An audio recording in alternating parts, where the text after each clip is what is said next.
We're hearing more details tonight of the terrifying ordeal suffered by the hostages who were released by Hamas over the past several days.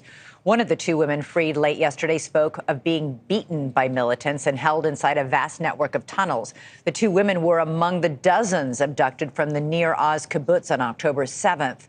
But the only ones from the group to be released so far, their husbands, both in their 80s, are still being held captive.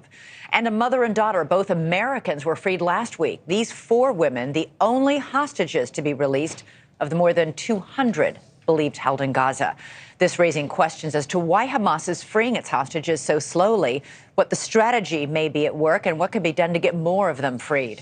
Moments ago, I spoke with Simone Ledeen, the former Deputy Assistant Secretary of Defense for the Middle East, who has vast experience in hostage negotiations.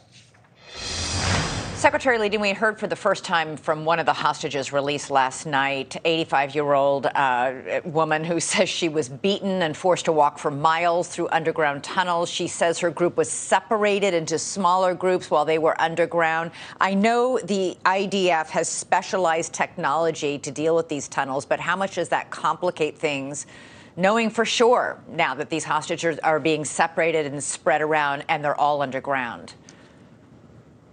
Well, first of all, I would say none of this is a surprise if you know Gaza at all. This is already was going to be one of the most difficult hostage rescue operations probably ever in history. So the fact that we know that there have been a lot of underground tunnels built in the last decades. We've known that Hamas has used them extensively. The fact that they've divided the hostages up into groups, potentially by citizenship groups, I think just adds further layers of difficulty. We know that negotiations are underway for a mass release of women and children. Hamas is holding hostages as young as 9 months old. Do you think that was part of the plan all along, to seize women, the elderly, and babies as hostages? It clearly was part of their plan. It was the main part of their plan. And to be releasing hostages in what I would call a really slow trickle, I believe is also part of their strategy. It's part of a kind of a global, what I would call a PSYOPs campaign.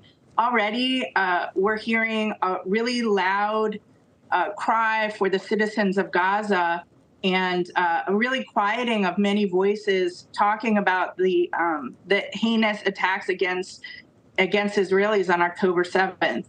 So the longer this drags on, the less support Israel has unfortunately, from the global community. So they need to act. They need to act quickly. Every day that this drags on is a victory for Hamas, unfortunately. Yeah, it's unsustainable. They can't dribble out hostages 2 by 2. There's more than 200 hostages. This could go on for a long, long time. And we're already seeing an erosion of support, even from moderate Arabs like the Queen of Jordan, who today condemned the Israeli actions and airstrikes in Gaza. Yes, she's actually been very active on Twitter in opposition to the Israelis and in support of what she calls Palestinians. But clearly, it's Hamas who executed these attacks. It's important to note that the majority of the population today in Jordan is actually Palestinian. Palestinian, what they call refugees, although they've been born and raised in Jordan, some of them for several generations. But yes, world support is going to continue to erode. I think this was a foundational part of Hamas strategy, and it's been executing it, very effectively. What Israel and other nations that may be involved in any hostage recovery situations, and we've seen operations, we've seen some reporting about them. They need to act as quickly as possible. The clock certainly is ticking. All right, Secretary Ledeen, thank you so much. Thanks for being with us tonight. Thanks so much for watching. Go to joinnn.com to find News Nation on your television provider.